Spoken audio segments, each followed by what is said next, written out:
Hello everybody, welcome to semester 2 of US History. We are picking up in terms of content right where we left off and basically going through to the present day.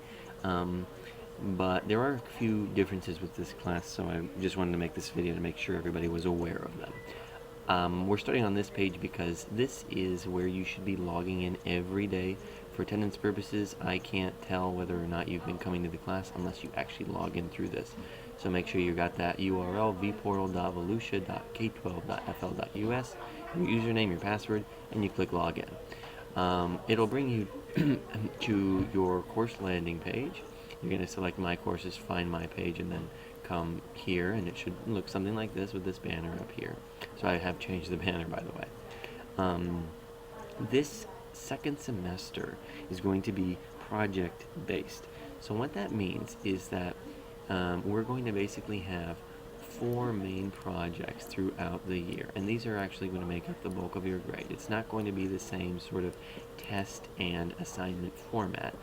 Each of these is going to be 25% of your grade for this class, then factored in with your grades from semester 1 and the end of course examination that you're going to set up with your guidance counselor.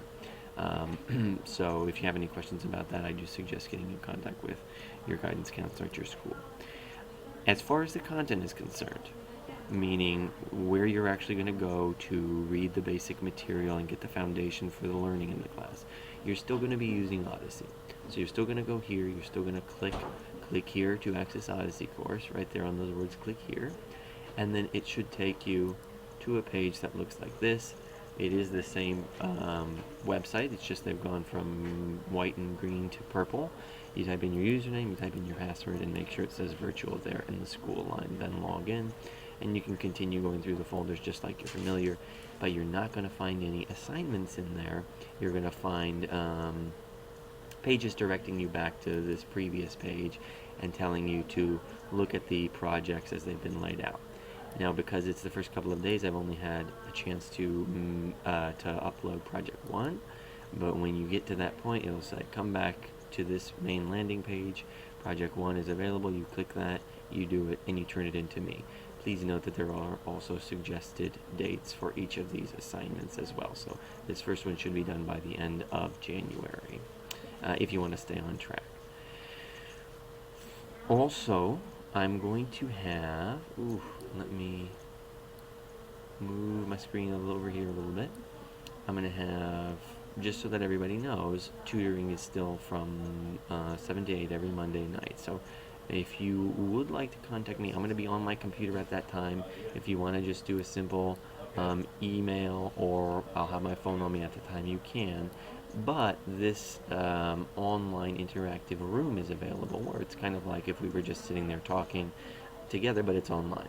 So you're going to click here for tutoring any Monday from 7 to 8 o'clock.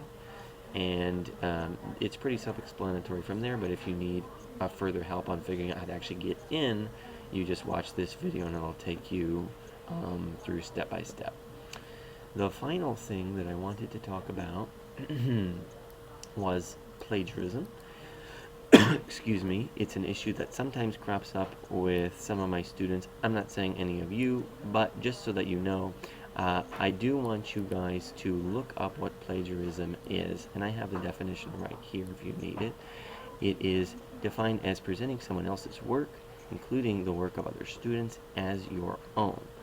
You have a list of examples here of what constitutes plagiarism: quoting other people's actual words, oral or written, using another person's ideas, opinions, or theories, paraphrasing ideas. And remember, this is all okay to do if you are properly citing stuff. In fact, that's a practice that we encourage, because it means you're doing your own research, but it is not a legitimate practice if you're just basically stealing somebody else's work and turning it in as your own. There are plagiarism checkers online, so I'm going to be running any suspicious papers or submission through there, and you're gonna not get any credit for work that you've plagiarized if those turn up any results. So on that note, if you have any questions, do not hesitate to contact me at my email address or by the course phone numbers. And welcome back to U.S. History. Bye bye.